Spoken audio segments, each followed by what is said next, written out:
Bonjour les humains, 4 avril 2026, bienvenue si vous êtes nouveau sur la chaîne, ne vous fiez surtout pas à une seule vidéo, allez voir mes playlists, je traite de tout un tas de sujets très différents. Dans la playlist, ce qu'il se passe après, épisode numéro 11.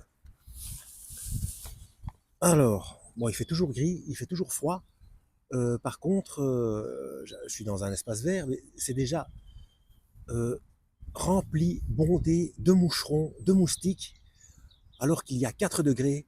Non. Euh, Ça, c'est encore un sale coup de ceux qui manipulent le système du vivant. Parce que quand il fait froid comme ça, on devrait avoir la paix avec les insectes nuisibles. D'accord? Bon, maintenant que j'ai bien râlé, on va pouvoir y aller. Donc, ce qu'il se passe après, épisode numéro 11, comme d'habitude, la playlist complète en description de cette vidéo. Chapitre 5. Le tunnel obscur. Souvent, conjointement au surgissement des bruits, les mourants éprouvent la sensation d'être emportés très rapidement à travers une sorte d'espace obscur. Ils se servent de termes très divers pour décrire cet espace.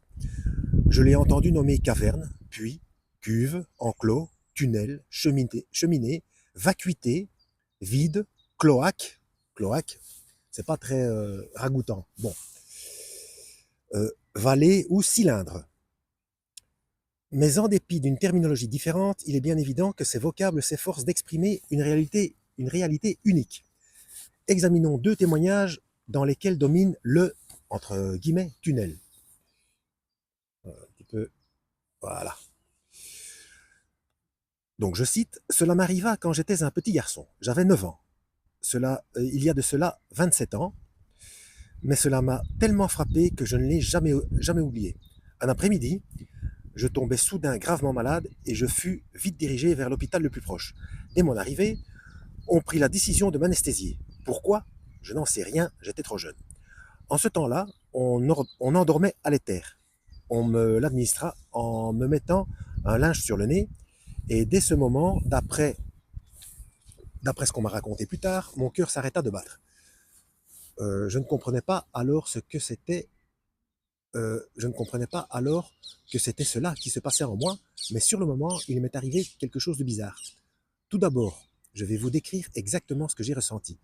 J'entendis ce bruit de sonnerie du genre brun, brun, brun, très rythmé.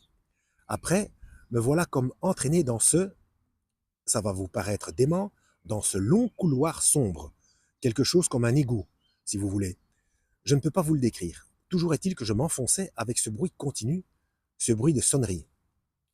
Un autre sujet déclare, j'ai fait une très mauvaise réaction allergique à une anesthésie locale et j'en ai eu la respiration coupée, un arrêt respiratoire. La première chose qui se produisit, tout a été très rapide, fut que je m'en allais à travers un grand vide noir à une vitesse folle. On pourrait comparer cela, mettons, à un tunnel. Je me sentais comme emporté dans une de ces attractions foraines, genre montagne russe, à une allure vertigineuse.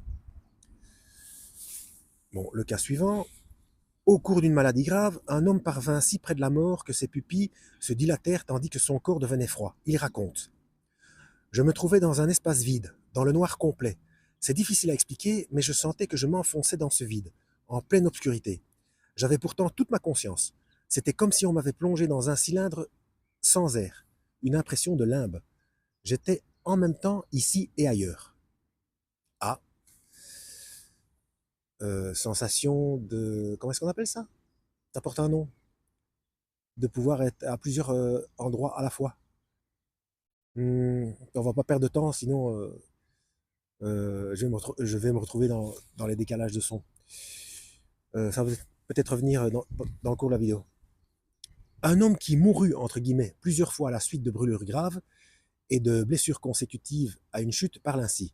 Je suis resté choqué pendant à peu près une semaine et durant cette période, j'ai tout à coup filé dans ce vide obscur.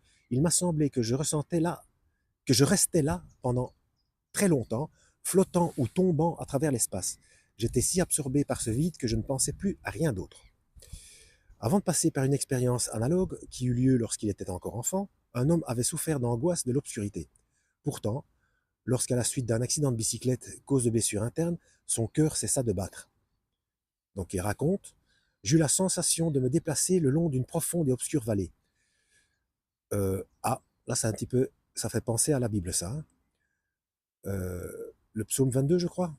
Lorsque je suis dans l'ombre de la vallée de la mort, je ne crains rien, car tu es avec moi. Bref, l'obscurité était si totale et impénétrable que je ne voyais absolument rien. Mais c'était l'expérience la plus merveilleuse, la plus apaisante que j'ai jamais connue. Un autre cas, une femme atteinte de péritonite. Le docteur avait déjà fait entrer mon frère et ma sœur afin de leur permettre de me voir une dernière fois. L'infirmière m'administra une piqûre pour m'aider à mourir sans trop de souffrance. Donc euthanasie. Les objets qui m'entouraient dans l'hôpital commencèrent à s'éloigner de plus en plus. Tandis qu'ils paraissaient reculer, je basculais la tête, la première, dans une sorte de conduit étroit et très sombre. Je passais tout juste au travers et je glissais de plus en plus bas. Un autre cas, une femme qui avait frôlé la mort à la suite d'un accident de la circulation a tiré une comparaison d'un spectacle télévisé. Elle raconte: ce fut une impression de calme, de paix absolue, et je me trouvais dans un tunnel formé de cercles concentriques. Peu après cette aventure, j'ai vu à la télévision une émission intitulée Au cœur du temps, dans laquelle des personnages remontaient le temps à travers un tunnel en spirale. Eh bien, c'est l'image la plus proche que je puisse trouver. Et le dernier cas, un homme qui vit la mort de très près utilise une analogie quelque peu différente tirée de son éducation religieuse. Il raconte: brusquement, je me vis dans une vallée très profonde et très sombre. Il y avait comme un chemin, disons une route qui longeait cette vallée. Et moi, je parcourais ce chemin. Beaucoup plus tard, après ma guérison, il m'est venu cette pensée. Maintenant, je sais ce que la Bible entend par la vallée de l'ombre de la mort. J'y suis allé. C'est ce dont je parlais tout à l'heure, hein. Enfin, là, tout de suite. Euh, Ensuite, c'est un long chapitre, chapitre 6. Donc, on va s'arrêter là. Ça fait presque 8 minutes. Donc, ça ira très bien pour éviter le décalage de son. Pouvoir se trouver en plusieurs endroits en même temps. Euh, c'est pas omniprésent, ça, il y a que Dieu. Ça porte un autre nom. Bref, peu importe. Voilà, donc playlist ce qui se passe après en description de cette vidéo.